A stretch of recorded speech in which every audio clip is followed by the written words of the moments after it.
Prof, ano pinagkaiba ng physical lifestyle at hybrid? Pasagot, Prof. Ang physical lifestyle, dito nyo siya makukuha, okay? Physical lifestyle. Ibig sabihin nito, bumabalik yung buhay mo kapag nakakapag-basic attack ka sa kalaban. Kapag pumapalo ka, kapag humahampas ka, kapag nakikipag-atakihan ka, basta basic attack, bumabalik yung buhay mo gamit ang basic attack. Okay, yun yung physical lifestyle. At syempre, physical damage yung gamit mo doon. Kaya kadalasan sa mga fighters at marksman to na physical damage.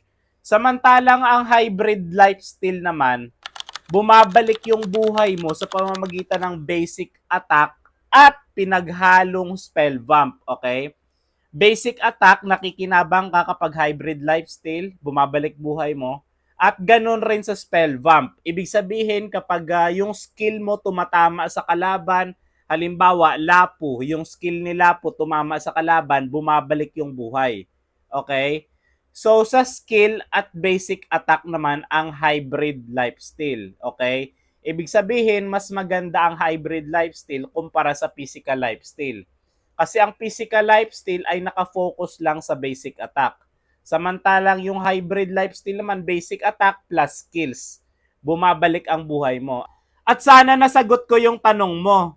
Pero hindi ko masasagot kung bakit kayo naghiwalay. Kasi hindi mo rin alam at hindi mo maintindihan, ako pa kaya?